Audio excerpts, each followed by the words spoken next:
ازيكم عاملين ايه؟ النهارده معانا في فيديو جديد الجيب جراند شيروكي موديل 2020. العربيه دي فضلت مده كبيره نفس الشكل، هنتكلم بالتفاصيل عنها من بره ومن جوه وكل التفاصيل عن الموتور. يلا بينا.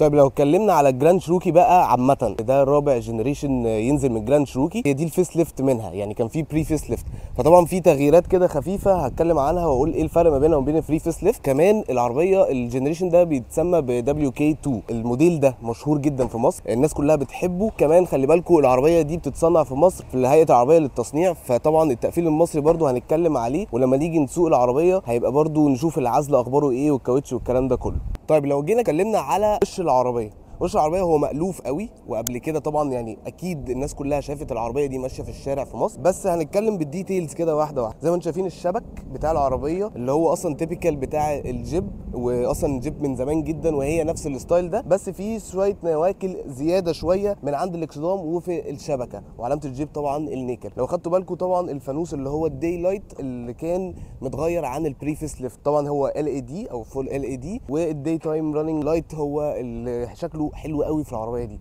بصراحه العربيه اصلا شكلها هجومي، وكل الناس بتبقى مقتنعه ان دايما الجراند شيروكي بتبقى هجوميه في المنظر بتاعها، وان هي تحسها بتاكل في الصحراء اصلا. لو جينا اتكلمنا على الاكسدام، في شويه نيكل هنا عند الفوج لايت، والنيكل اللي تحت ده مع 2 هوك. طبعا العربيه اوف رود، فانت طبعا ممكن تغرز بيها في الصحراء والكلام ده كله، فبتحتاج ان انت يبقى عندك هوكين ان انت تساعد ان انت ترمي وزن العربيه كله لقدام. فهي العربيه طبعا عاليه على الارض وشكلها حلو، بس هي تيبيكال جدا، يعني الناس خلاص خدت بالها، بقالها اكتر من 10 سنين ماشيه في الشارع، هتحس ان انت متعود على منظرها في الشارع. لو جينا اتكلمنا بقى على الجراند شيروكي من جنب العربيه، ميد سايز SUV، فزي ما انتم شايفين هي اطول مني اساسا. دي الفكره في الجراند شيروكي، العربيه دايما ضخمه، اولموست 2 متر واولموست طولها 5 متر، فهي العربيه ضخمه. طبعا المسافه اللي ما بينها وما بين الارض كسرت 30 او 40 سم، فهي العربيه اصلا معموله عشان الاوف رودنج، فطبيعي جدا ان هي تبقى العربيه عاليه وان هي بتتحرك وتطلع على الرصيف والكلام ده كله. الحاجات اللي ممكن برضو تفرق ما بينها وما بين الموديلات اللي قبلها في الشكل من الجنب اكتر حاجه فكره الجنط. انا مش عارف انا لفيت حوالين نفسي ليه، بس الجنط ده يا جماعه كان في الموديلات اللي قبلها كانت بتيجي بجنط ستار. بص الجنط الجديد ده، الشكل الجديد ده شكله حلو قوي مختلف، خلي برضو العربيه شكلها اجريسيف شويه. تيجي بالجنط ال20 ال 265 50، فهو كاوتش ضخم. خلي بالكم كويس قوي، العربيه دي لما بتيجي تغير الكاوتش يعني بتبقى بعد كيلوهات كتير، مش زي العربيات الطبيعيه.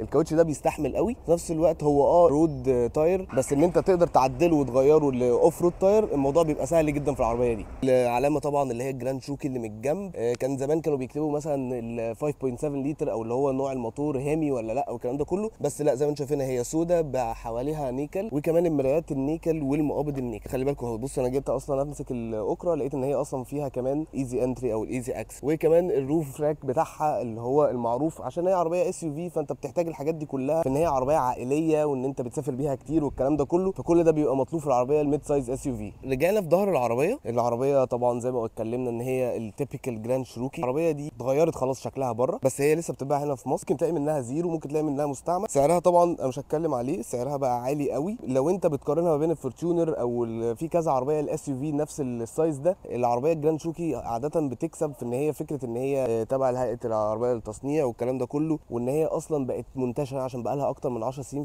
في الشارع، فالكلام ده كله هنتكلم عليه واحنا سايقين. لو اتكلمنا بقى ظهر العربيه بتيجي باللي هو الداي لايت برده او الليد، سوري معلش، الفانوس الفيس ليفت ما كانوش الليد، كانش بيجي ليد، فده برده بيخلي شكل العربيه ليها كاركتر قوي من الظهر. فيها حته نيكل هنا كده حلوه، هنفتح الشنطه برده ونتفرج عليها دلوقتي. كمان بتيجي باللي هو السنسورز ورا وقدام، وبتيجي بكاميرا ورا، الريزولوشن بتاعتها مش احسن حاجه بس حلوه، وطبعا فتحتين الشكمان بتوع العربيه اللي هم معروفين طبعا عشان العربيه اصلا 8 سلندر، وهنتكلم على الموتور كمان شويه. طيب تعالوا نفتح بقى الشنطه.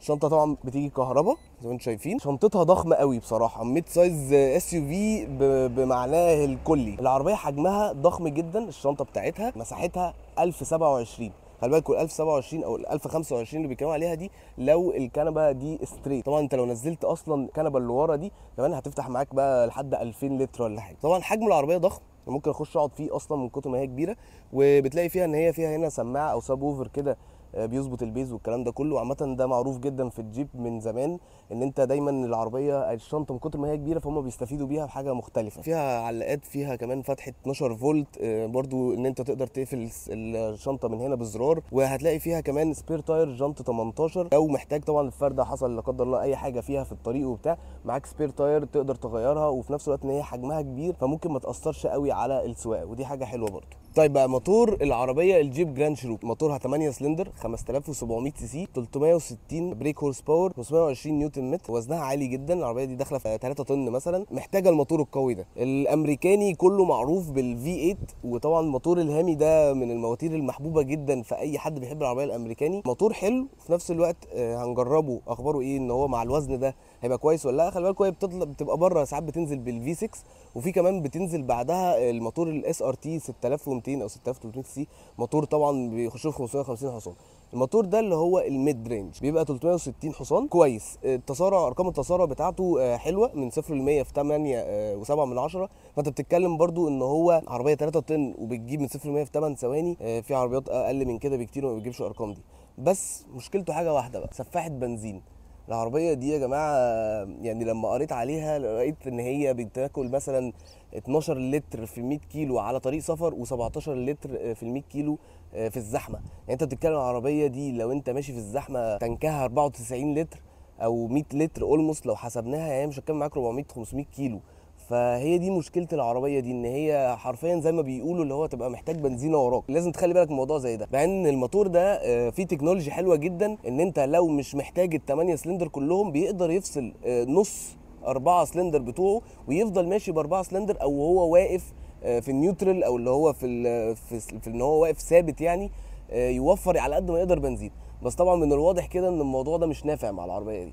نشوف كده العربيه اخبارها ايه ورا. هي اصلا هنا مفيش اللي هي المسند ده اللي انت تطلع عليها، هو حاطه كاتب لك هنا نو ستيب فتطلع على طول. طبعا العربيه عاليه فهي طلعتها رخمه شويه، لو حد كبير ممكن عنده مشكله في رجله ولا حاجه ممكن تبقى رخمه شويه في الطلعه عشان العربيه عاليه قوي عن الارض. القعده ورا بقى، العربيه بصراحه قعدتها ورا حلوه، العربيه برده لذيذه من جوه. لاج روم واسعه جدا، هيد روم برده مريحه، حاسس ان انا قاعد مرتاح مش متضايق شويه. في حته هنا برده متسابه شويه، لا لو مديت رجلي لقدام لا برده بحس ان في مشكله شويه، بس عادي قعدتها مريحه ما فيهاش اي حاجه. ارم ريست هنا 2 كاب هولدر، فيها فتحتين تكييف، 2 يو اس بي، وكمان فيها الشاشه دي. يعني مش عايز تفتح دلوقتي ممكن عشان لازم مش اشغل العربيه، بس هي الشاشه دي ليها وصلات في الكرسي اللي هو الاتش دي ام اي او اللي هو الاي في، ان انت تركب توصل وتشغل كشاشه، لكن هي مش انفوتيمنت سيستم او ان هي تبقى كونكتد مثلا ببلوتوث والكلام ده كله، لا لازم انت توصلها، هي مش سيستم لوحده يعني، مجرد شاشه تقدر تتفرج فيها. الكواليتي هنا طبعا ممتازه، فيها هنا برضو حاجه تحط فيها في ظهر الكرسي، كاب هولدر هنا باين عليه جدا طبعا ان هو صغير، تاخد ازازه ميه صغيره. في المجمل لا العربيه مريحه حلوه كبيره، خصوصا ان مثلا انت لو بتقارن ما بين الجيبات التانية او اللي هي الجيبس اللي هي الكي كي والليبرتي، هي طبعا دول شيروكي، دي جراند شيروكي. بس حتى كمان لو اتكلمنا على جراند شيروكي الموديل اللي قبلها مش البري فيس ليفت، اللي قبلها كانت اصغر من كده بكتير، فهي لا هي من جوه عربيه واسعه ورا. فتعالوا نتكلم جوه قدام ونشوف كده التفاصيل عن الاوبشنز بتاعتها. طيب دخلنا جوه العربيه جراند شيروكي من قدام بقى. لو اي حد طبعا عارفها فهي العربيه تيبيكال جدا جراند شيروكي من اول، بنتكلم في 2012 2013 هي نفس الشكل، بس غيرت طبعا الفيس ليفت زي ما قلت لكم، الحاجات التغييرات اللي بره، وفي كمان تغييرات من جوه زي مثلا الشاشه بقت اكبر والكلام ده كله، والنواكل مختلفه في اماكن مختلفه. لو نبدا بالماتيريال كالعاده واحده واحده، فهي العربيه سوفت تاتش، ودي حاجه حلوه عند البيبان كمان. ممكن تلاقي باب تحت بلاستيك شويه، السوفت تاتش في كل حته تقريبا، غير الحته دي شويه هي بلاستيك، لكن غير كده العربيه حتى فيها شويه نواكل حلوه وماتيريال شكلها نظيف جدا. الدريكسيون برضو الجلد بتاعه حلو. انا بس سمعت حاجه غريبه شويه وانا بحرك الحته دي، هي متزيق شويه بس مش مشكله. طبعا الدريكسيون هو فعلا كان في ناس كتير بتقول ان هي اصلا الجيب دي تبع فيات كريزلر وكده، فهم كلهم نفس الشركه بياخدوا بارتس معينه مختلفه مع بعض. ففكره ان الدريكسيون نفس الدريكسيون، ما عملت ريفيو للتيبو انا فاكر ان هي برضو الزراير نفس الزراير، بس دي مش مشكله. خلي بالكم برضو ان العربيه دي من 2012 2013 نفس الشكل، هتلاقي الحاجات دي هي اصلا التيبو اللي واخده منها. مش دي اللي واخده من التيم. دي الفكره. العربيه طبعا دريكسيون بيجي بشافت بادلز، فدي حلوه، فكره حلوه قوي. كمان الفتحات التكييف عليها نيكل كده لذيذ شويه. الشاشه الكبيره برضو الانفوتيمنت سيستم بتاعها المفروض حلو والناس بتشكر فيه، يعني هو محدش متضايق منه قوي. نجربه واحده واحده. ممكن كمان تتحكم في التكييف عن طريق الشاشه. الابلكيشنز طبعا هي ممكن تبقى فيها كار بلاي واندرويد اوتو، دي حاجه حلوه. وكمان فيها كاس سخانات ان انت ممكن اصلا تسخنها عن طريق الشاشه. طبعا في زراير هنا ان هي توصلك للكلام ده كله اللي هو التكييف والفوليوم والكلام ده كله. فهي الكونسوله هي بيزك شويه بس في نفس الوقت فيها اللي انت محتاجه، زراير الاكو والسبورت والتراكشن كنترول. لو جينا بقى تحت هنا هتلاقي برضو الفتيس تيبيكال، الفتيس العادي مع 2 كاب هولدرز كبار. تحكم بقى ان انت لما تبدا بقى تخش الاوفرودنج، تخش بقى في تلج، تخش في تراب، بتخش في طينه، تخش في روكس بقى، عايز تطلع على الروكس وكده. فكل الكلام ده كله تقدر تتحكم بيه هنا. دي حلوه. فور ويل درايف لو ده اللي هو طبعا انت محتاج اعلى تورك في العربيه مثلا تطلع على حاجه والكلام ده كله، بتستخدم الزرار ده. فكره ان الزرار ده موجود هنا قدامك يسهل عليك حاجات كتير. طيب العربيه بتيجي بالشاشه في عداد صغيره، مش العداد كله، فهي بتيجي بار بي ام على الشمال والحراره والبنزين على اليمين، وفي النص بتلاقي العداد الديجيتال بتجيب السرعه وتقدر تجيب شويه انفورميشن او شويه معلومات انت ممكن تبقى محتاجها. مساحه التخزين برده لذيذه. خلي بالكم السي دي هنا اللي في الارم ريست ده عشان لو عايز تشغل دي في دي او الكلام ده كله في الشاشه اللي ورا، فدي برده حاجه لازم تبقوا مخليين بالكم منها. العربيه بتيجي بسان روف، مش بتيجي بانوراما. حلوه طبعا. هي بالنسبه لناس كتير ممكن تلاقيها اصلا ان هي بانوراما عشان العربيه ضخمه، بس هي السان روف دي مناسبه جدا للعربيه دي، فهي قعدتها حلوه. الكرسي ضخم، حاسس ان هو مفروش بالعرض كده. جرب برضو هو اخباره ايه واحنا سايقين، هل هي مريحه واحنا سايقين ولا لا. كمان العربيه بتيجي ب2 كرسي كهرباء، وبتيجي بالكرسي اللي قدام اللي هو الدرايفر بيبقى ميموري بس، لكن اللي هو السواق الباسنجر اللي قاعد جنبك مش بيبقى ميموري. فدي مثلا ممكن تبقى هي الفكره. ان العربيه برضو غاليه جدا على اساس ان هي ممكن تيجي ميموري لكرسي واحد. طبعا هي فيها لاند ريليس. نبدأ نتحرك بالعربية، نجرب بقى سواقتها كده نشوف اخبارها ايه. طبعا العربية اصلا يعني حجمها ضخم جدا، نتكلم في طولها اولموست 5 متر وعرضها برضو متر 90 او اللي هو 2 متر. طبعا العربية ضخمة لازم نخلي بالنا واحنا ماشيين. نبدأ واحدة واحدة بالموتور، نعيد كده الارقام اللي احنا قلناها. العربية دي بتيجي موتور الهيمي ال 5700 سي سي، 360 حصان و520 نيوتن متر. ارقام كبيره نسبه للحجم العربيه دي اولموست 3 طن.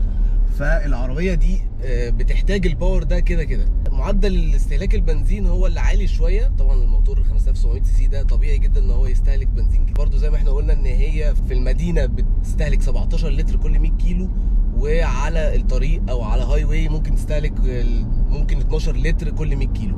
تانك البنزين 94 لتر، يعني اولموست 100 لتر. طبعا رقم كبير جدا لو بتحط لها 95، وده طبعا ريكومندد جدا في العربيه دي. بس غير كده السواقه بقى بتاعتها هي سواقه ممتعه كاس يو في، وهو ده اللي احنا محتاجينه في مصر.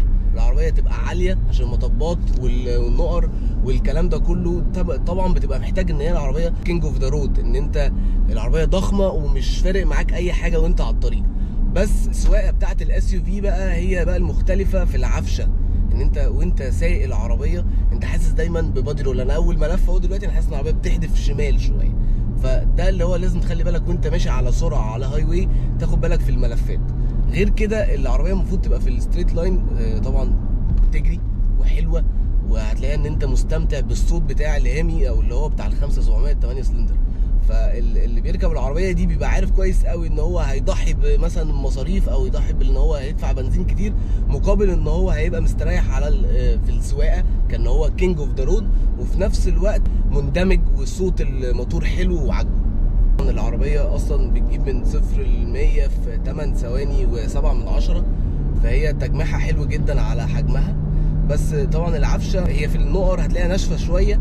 اس يو في بتبقى تحس ان هي عايمه شويه وانت بتجري او انت على سرعه، فده لازم تبقى مخلي بالك منه وانت سايق. العزل ممتاز بصراحه. العربيه دي تقفيل مصري وفي نفس الوقت لا العزل ممتاز.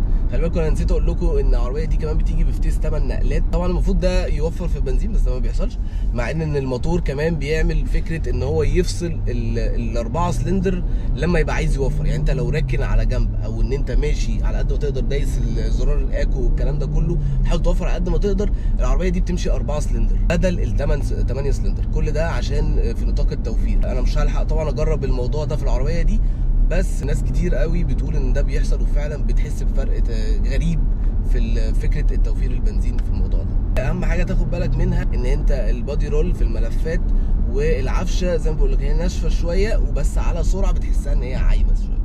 فده الكلام اللي هو اللي نقدر نقفل بيه الريفيو.